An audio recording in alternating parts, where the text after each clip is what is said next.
Mad Movies 56, novembre 1988. Dans un coin de la couverture, un rictus défiguré annonce le grand retour de Freddy Krueger sur les écrans. Bien que perplexe dans les avis chiffrés si l'on accepte un 5 sur 6 donné par Toulek, le cauchemar de Freddy est bien la grande vedette du magazine, avec un dossier de 8 pages.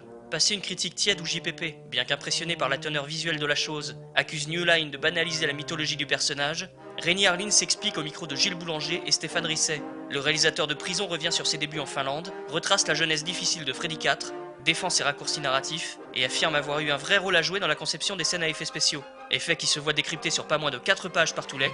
Admiratif, le journaliste nous livre à la chaîne les secrets de DreamQuest Images, Screaming Mad George ou encore Steve Johnson, du pain béni pour les amateurs d'horreur old school. From the director of Pee-wee's Big Adventure, Adam and Barbara are ghosts. What's the good of being a ghost if you can't frighten people away? Their house is being haunted by the living. Maybe the house could use a little remodeling. And they can't scare them into leaving. They're dead. It's a little late to be neurotic.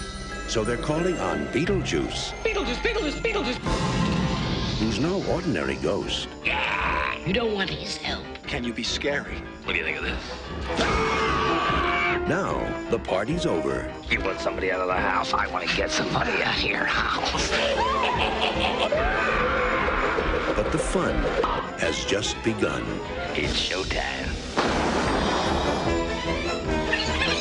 Learn to throw your voice, fool your friends, fun and party. Not bad. This is amazing. Want a cigarette? Oh, no, thank you. Oh, yeah, here I come, baby. He's guaranteed to put some life Attention, Kmart shoppers. in your afterlife.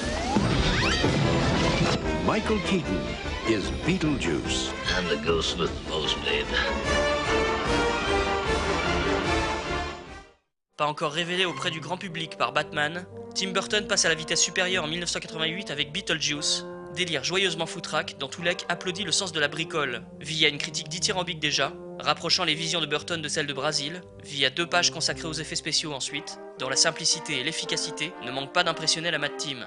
Plus complexe, les trucages de Willow sont eux aussi mis en avant dans un article constellé de photos de coulisses fournies par ILM. De la go-motion de Phil Tippett à l'effet de morphing à l'époque totalement expérimental, le lecteur saura tous les secrets de cette nouvelle production Lucas. Production que Toulek conseille d'ailleurs exclusivement pour ses prouesses technologiques. Des SFX, on en croise encore à l'affiche de Moonwalker, le délire mégalo de Michael Jackson.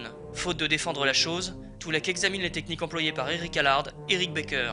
Des effets, on en croise enfin dans l'article consacré à Elvira, maîtresse des ténèbres, l'occasion pour Michael Voletti de soumettre à la question le grand Doug Beswick. Outre Elvira, celui-ci revient en détail sur les scènes d'animation d'Evil Dead 2 et de Freddy 3. Les rubriques habituelles concluent ce numéro.